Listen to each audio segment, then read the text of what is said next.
Princess September. In a kingdom where every month of the year was ruled by a different prince or princess, there lived a young royal unlike any other.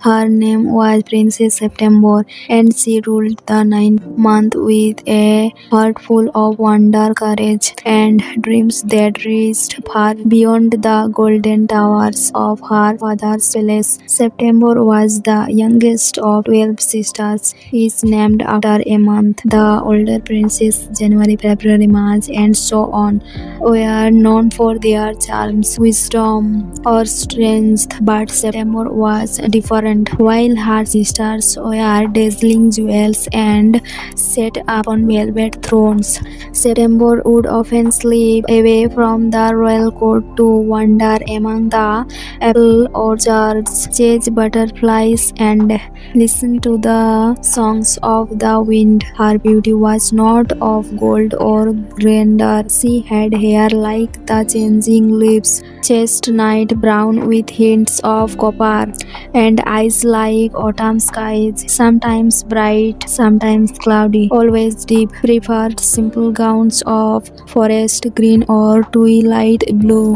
One evening, as the sun dipped low and painted the world in amber and rose, Princess September wandered to the edge of the palace garden. There she found a small bird tamed in a silver cage. The cage was old and tangled in ivy, as though no one had visited it in years. The bird, though dusty and thin, looked up at her with bright, intelligent eyes. "He put you in here," she asked gently. "I do not know," replied the bird in perfect speech, which startled the princess. "I wake up one day and the sky was gone. All I had was this cage." Princess September felt a pang in her chest. She unlatched the rusted door. The bird stepped out, shook its feathers, and sang a melody and beautiful that even the leaves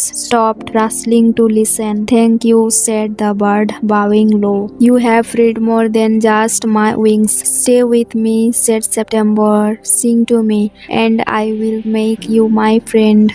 The bird nodded, and from that day forward, it perched by her window each morning and evening, sharing stories, singing songs, and teaching September the forgotten tongues of wind and stars. But not everyone was pleased. Queen April, the mother of all the 12 princes, was a strict and elegant woman who believed in ordered tradition and silence at the dinner table. When she discovered that her youngest daughter was keeping a wild creature in the royal chambers, she was furious. "A princess must be dignified," she scolded, "not playing with birds like a farm's girl."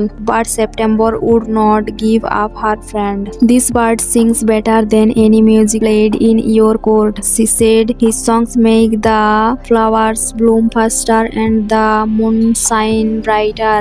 "You speak nonsense," the queen replied. "You will see one day that bird will fly away and will be left with nothing." September said nothing, but in her heart she made a promise. She would never catch her bird again, even if it meant he might one day fly away.